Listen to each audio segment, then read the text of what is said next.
Hi guys, it's Pat. I just wanted to explain what I've gone through with Patrice and everyone regarding the time clock setup for going from ADP to the new carrier.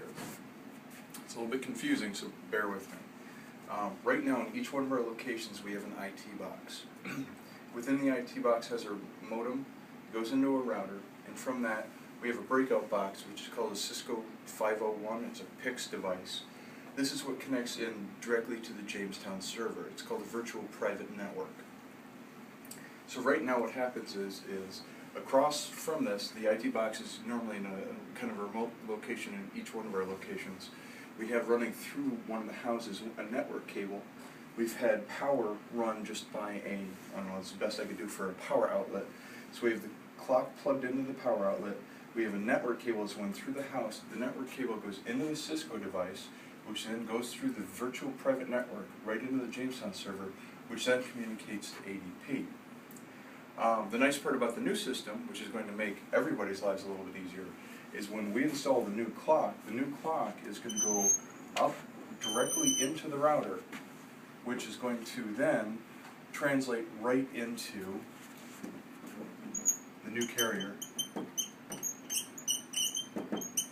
So that information will travel right to the new carrier. So there's no need for this secondary VPN or anything of that nature.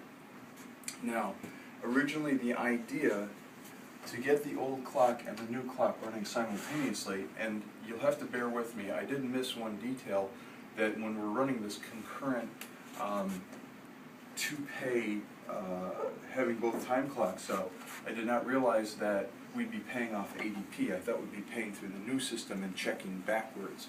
That's not the case.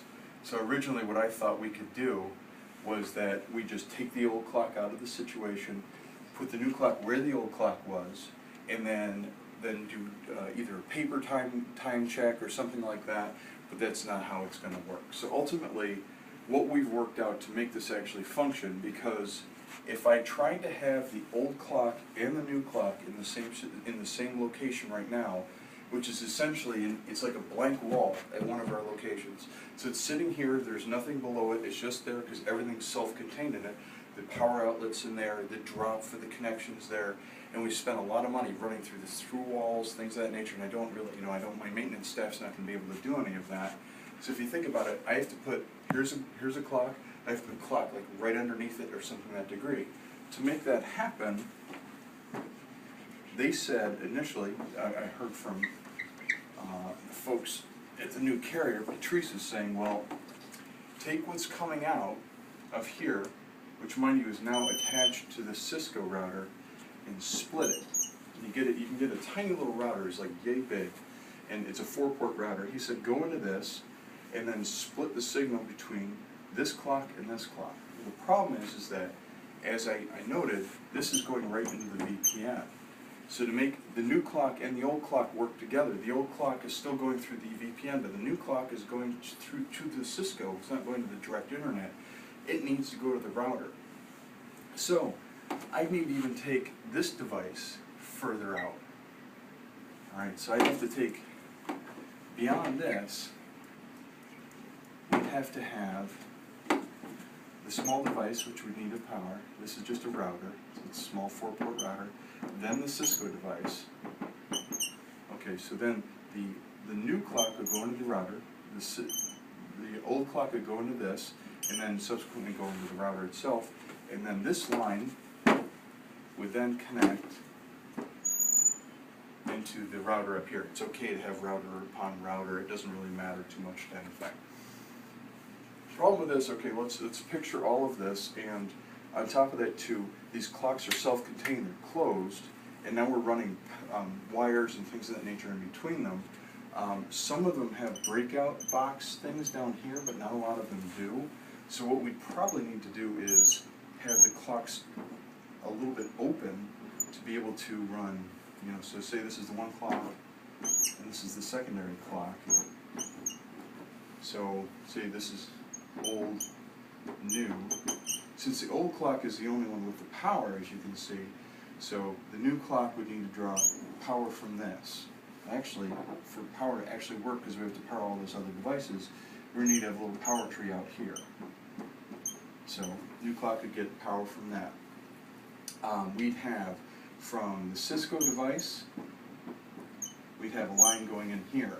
From the old clock going out to the router, we'd have the line being drawn from all the way up here, which also, you know, is coming in from the back there.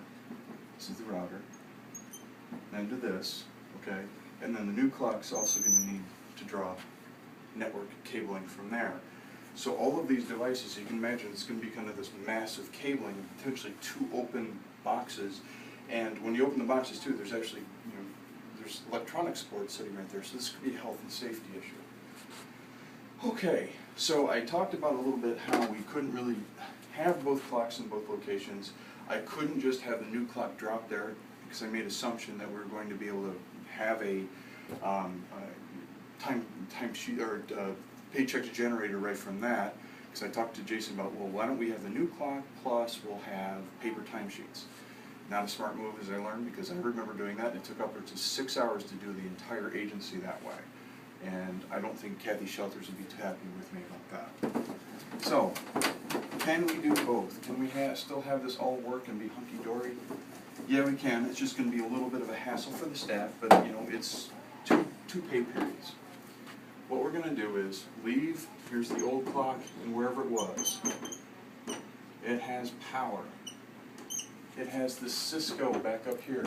Everything is happy. We just leave everything the way it was. It goes into here. Out from here, it goes into the Jamestown server to ADP. Now, it's all self-contained, it's all right there. Wherever the IT box is, we'll put the new clock.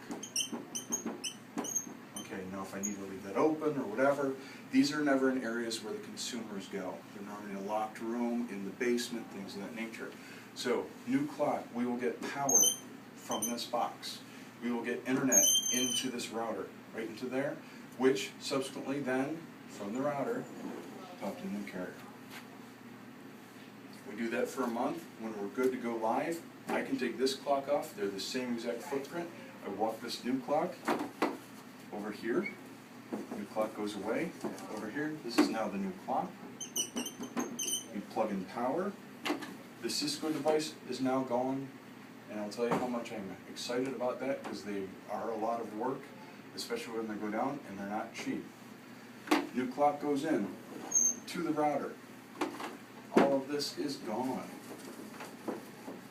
Okay? New clock goes in the router, from the router goes to the new carrier. Done. So, and that's hopefully 30 days from now.